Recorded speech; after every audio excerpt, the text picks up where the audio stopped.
El nacimiento de Cristo fue de esta manera. Estando desposada su madre María con José, antes que hubieran convivido, se halló que había concebido en su seno por obra del Espíritu Santo.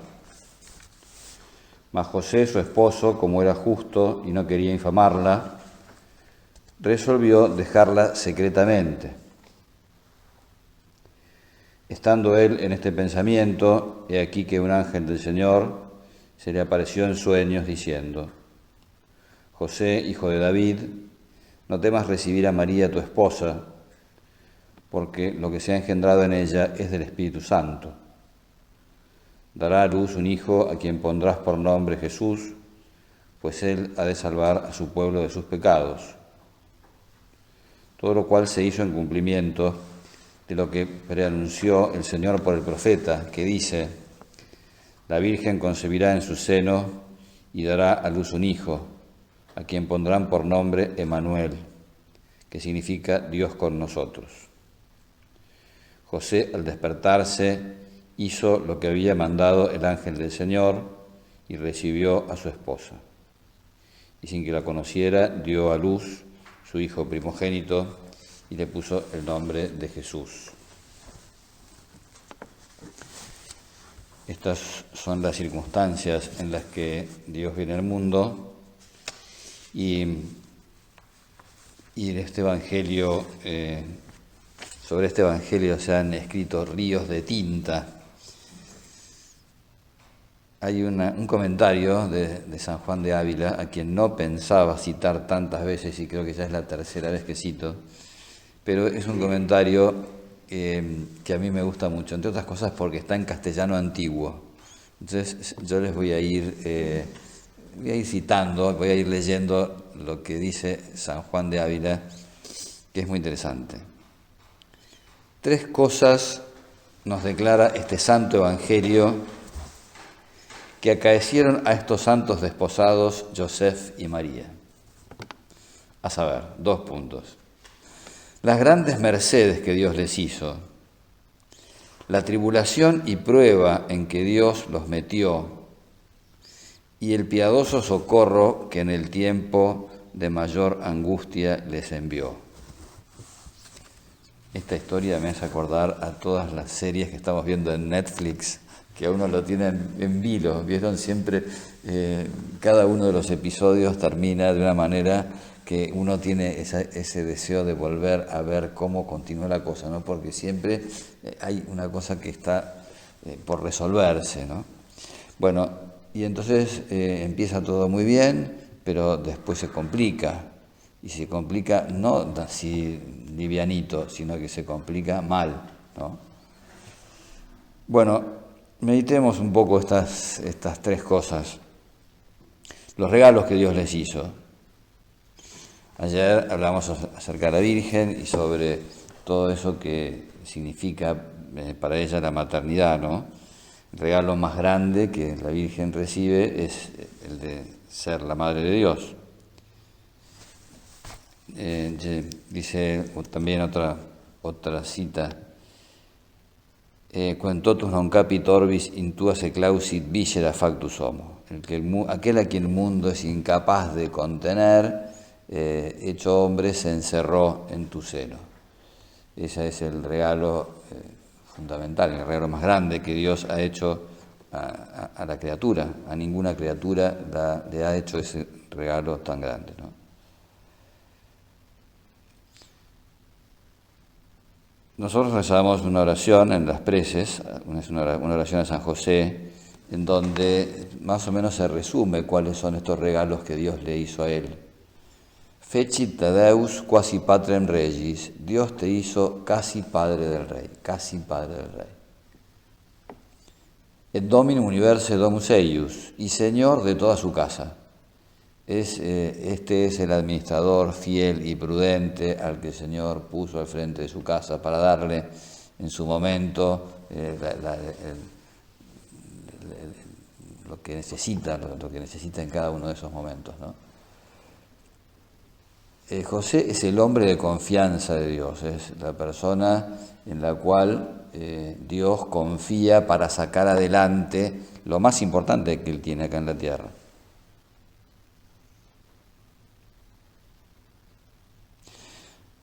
Tanto a ella como a él les concede también ese vínculo maravilloso que también hemos visto en las meditaciones anteriores, ¿no es cierto? Es esa unión perfecta, es esa comunión perfecta de personas, es ese amor perfecto que se realiza en la continencia, que se realiza en ese propósito de dejar de lado lo que corresponde, podríamos decir, lo que les corresponde por derecho, y de brindarse generosamente a los planes de Dios, ¿no? Renunciando a aquello que es algo lícito. Y ese es un regalo muy especial que Dios les concede, ¿no es cierto? Bueno, estos son los regalos que el Señor les hace. Pero después viene la dificultad, después viene la tribulación y la prueba. Tras esto viene que Joseph vio a Nuestra Señora estar preñada, de lo cual recibió tan grande alteración y tristeza entrañables, cual no se puede decir, ¿no? Es irreproducible, ¿no? Ahora hay un sticker que dice: no encuentro palabras para expresar lo que siento en estos momentos, ¿no? Vieron que ahora hay stickers para todo. Bueno, hay uno que dice... Es realmente difícil de explicar, ¿no es cierto?, lo que pasa en el corazón de un hombre cuando se encuentra en una circunstancia como la que se encuentra San José. ¿Cómo te ha lastimado Dios en las mismas niñas de tus ojos? Pues ves preñada a tu esposa y nunca has llegado a ella, ni quisiste llegar, ni pensaste llegar. O sea, el desconcierto que se debe haber producido en el interior de José, el dolor que se debe haber producido en el corazón de José, es inenarrable, ¿no? O sea, se ha escrito muchísimo acerca de todo lo que puede haber pasado en su interior, ¿no? Entonces, en esos escritos figura, podríamos decir, como toda la gama de posibilidades de lo que le puede pasar a una persona por la cabeza y por el corazón en estas circunstancias, ¿no? Algunos, por ejemplo, decían que José nunca, jamás dudó de la honradez de María. Es una hipótesis que, bueno, está bien, es factible, pero digamos que tratándose de seres humanos y de seres normales, realmente es muy difícil que no se le haya cruzado por la cabeza. Se le tiene que haber cruzado por la cabeza, tiene que haber habido como mínimo una sospecha. Vieron que los seres humanos siempre tenemos alguna opinión acerca de algo, siempre tenemos alguna impresión acerca de. Yo sí pienso que en su interior José siempre siempre abrigaba la esperanza de que la Virgen no hubiera sido infiel. Siempre abrigaba esa esperanza, nunca, eso creo que sí, estoy casi seguro, ¿cierto? Nunca emitió un juicio definitivo de condena, pero es imposible que no se le pase por la cabeza, ¿no es cierto?, esa posibilidad. Entonces, muchos también dicen que él pensaba que ella era la Virgen de la que hablaba el profeta Isaías. Él la conocía, él sabía, conocía de su virtud, conocía de su fe, sabía con quién se había casado, sabía. Este misterio, podríamos decir, es un misterio maravilloso de confianza. Qué importante que es la confianza, y la confianza en Dios, y la confianza que Dios tiene en los seres humanos, ¿no? Es un misterio de confianza porque Dios pone todo eso en manos de la criatura, ¿no? Me gusta mucho la respuesta que da el cardenal Bantuan cuando sus secuestradores, o cuando sus carceleros más bien, le preguntan, Francisco, ¿por qué dejaste todas estas cosas, todas las cosas del mundo para seguir a Jesucristo? Y Bantuán le dice, porque me enamoran los defectos de Jesucristo. ¿Y cuáles son esos defectos de Jesucristo? Y los defectos de Jesucristo son, por ejemplo, que no sabe matemáticas. Porque para él uno es más que 99. Abandona los 99 y se va en búsqueda de la oveja perdida. Bueno, y va hablando de lo que él llama los defectos de Jesús. Y entonces uno de los defectos de Jesús es que Jesús es un aventurero. Dice, ¿por qué decís que Jesús es un aventurero? Jesús es un aventurero porque me eligió a mí, porque confió en mí. Es un inconsciente. O sea, si nosotros pensamos un poco en que Dios nos ha elegido y nos damos cuenta de que nosotros no estamos muy a la altura de lo que Dios nos pide. Si lo podemos hacer es porque Él nos concede su gracia. Nosotros también ponemos nuestro granito de arena, pero es un enorme acto de confianza el que Dios realiza en cada una de sus criaturas cuando le da la libertad, cuando la trae al mundo, cuando pone en sus manos esa capacidad para optar entre el bien y el mal. Cada ser humano que Dios crea es como una ruleta. Es como, o sea, no se sabe qué es lo que va a pasar, pero Dios deposita en nosotros su confianza. Bueno, la mayor confianza de todas las depositó en María y en José. Bueno, y María confía en José, porque María tiene un propósito que ninguna chica en Israel se lo hacía. No se sabe de qué manera Dios actúa en su interior para que ella tenga ese propósito de mantenerse virgen. Y tampoco es demasiado razonable que acepte poner su vida en manos de otra persona,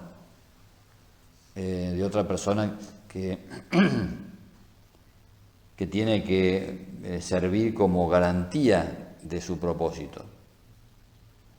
Tiene que tener mucha confianza en esa persona para poder decirle, yo quiero vivir de esta manera y pienso que sos la persona indicada para que yo pueda cumplir con mi propósito. Qué difícil. Qué grande tiene que haber sido también el amor de José para renunciar a lo que son sus derechos. Bueno, y qué confianza pusieron ellos también en Dios para que Dios los ayudara en esto que era realmente difícil. Bueno, y por si esto fuera poco, viene la dificultad. Es decir, y la dificultad no sabemos cuánto duró, no sabemos cuánto tiempo estuvieron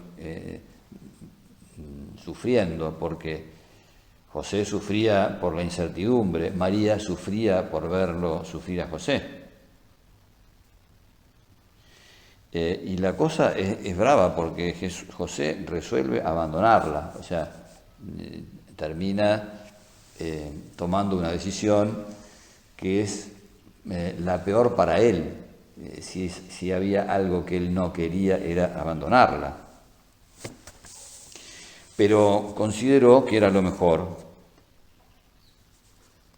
Una de las opciones que tenía José era denunciarla públicamente. Eso hubiera significado que ella iba a ser apedreada.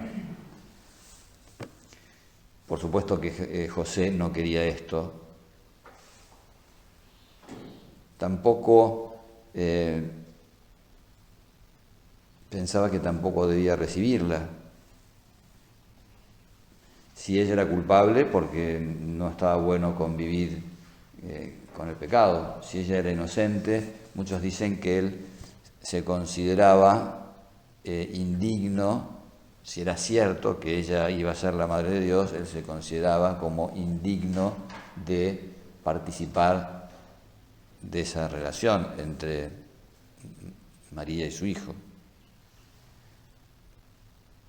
Bueno, pobre hombre termina actuando según su conciencia. Pobre hombre, pobre entre comillas, ¿no es cierto? Porque sabemos que de pobre no tiene nada. Pero qué dificultad seria, ¿no?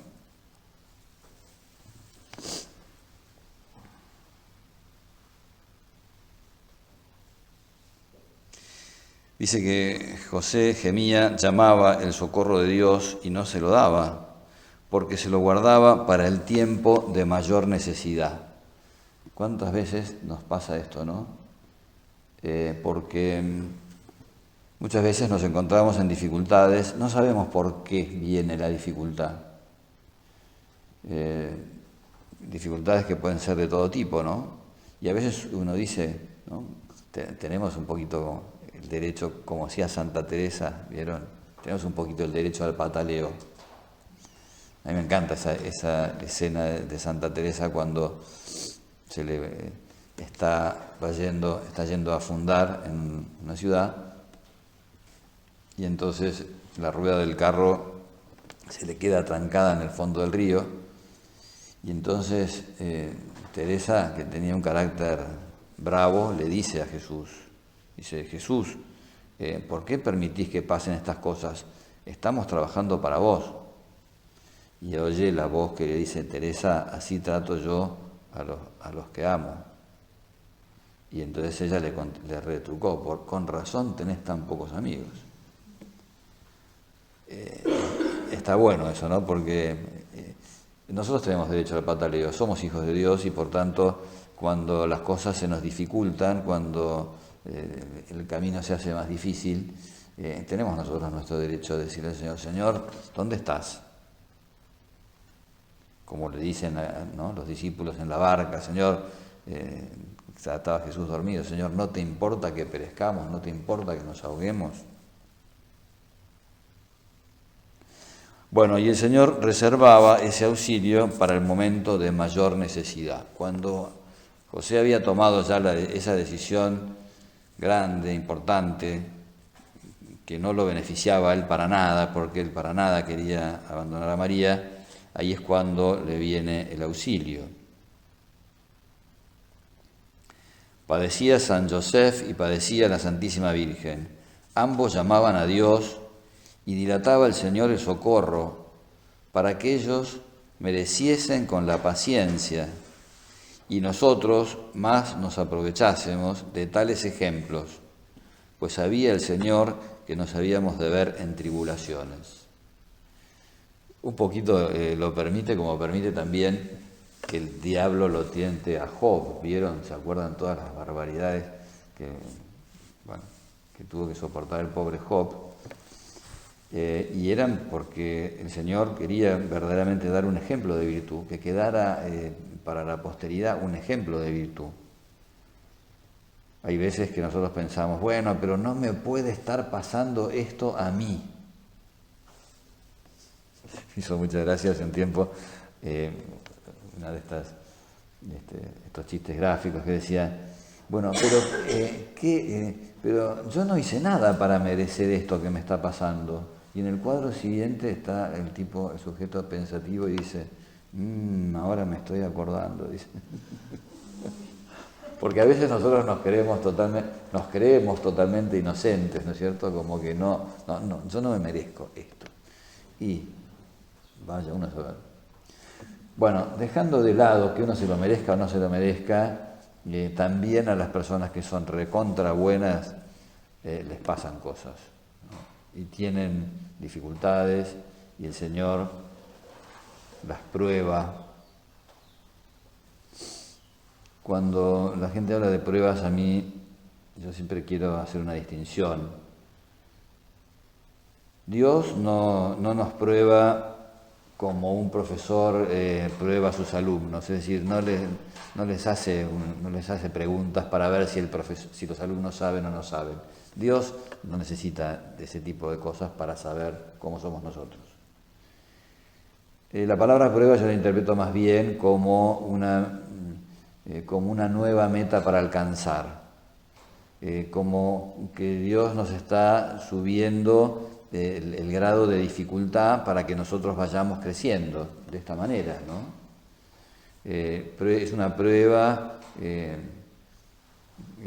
nosotros tenemos que superar porque nuestro crecimiento depende de atravesar por esa prueba, ¿no? Vamos creciendo en la medida en que vamos superando esas dificultades. Y es cierto, a veces nosotros tiene que pasar un tiempo hasta que el Señor nos envía su auxilio. Y por cosas que nosotros no entendemos, por cosas que nuestras propias, por problemas propios nuestros, por problemas que tenemos con los demás, por problemas que tenemos con las personas que gobiernan, por problemas que tenemos con... bueno, nos pasa de todo, nos puede pasar de todo. Y ahí está, ¿no? Poner esa confianza en el Señor, en que el Señor nos va a mandar el auxilio en el momento oportuno.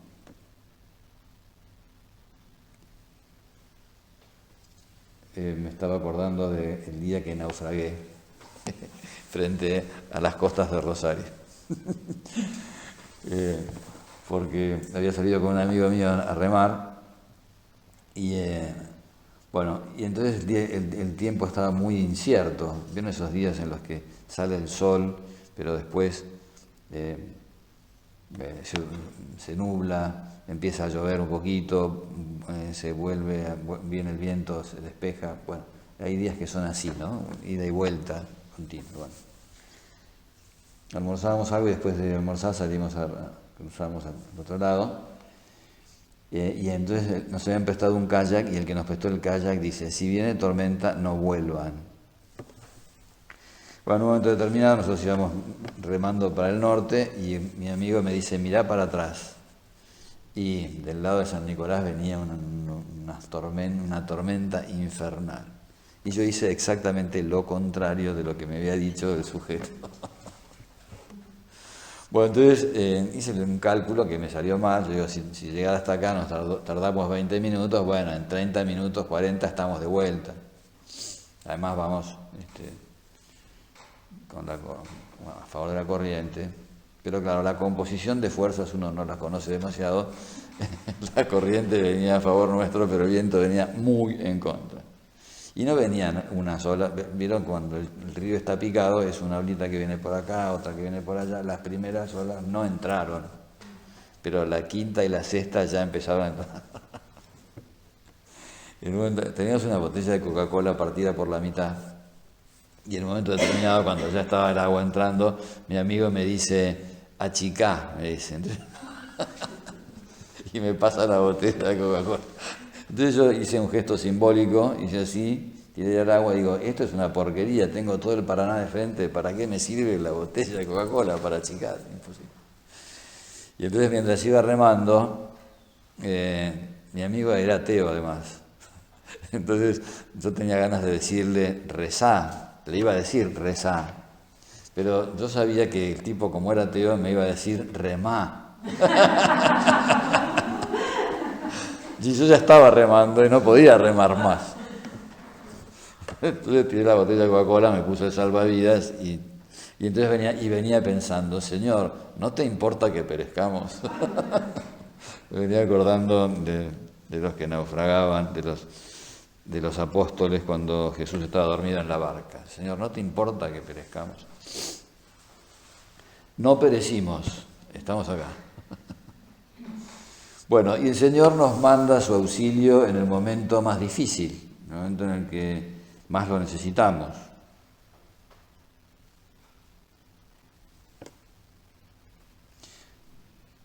Bueno, y cuando estaban ellos más apretados, dice San Juan de Ávila, envíales el Señor su socorro. Y ahí es cuando le dice: José, hijo de David, no temas recibir a María, porque lo que ha sido engendrado en ella es del Espíritu Santo. Le pondrás por nombre Jesús. Esta era la misión del Padre. El ángel le está diciendo: mira, no solamente tu mujer es inocente, sino que además es la Madre de Dios. Y no solamente es la Madre de Dios, sino que vos formas parte de ese plan divino para hacer que todo esto salga adelante. Dios cuenta con tu persona, Dios cuenta con todo lo que Él te ha dado, con toda esa capacidad que tenés para hacer el bien, con todo tu amor, cuenta con todo eso para que su plan salga adelante.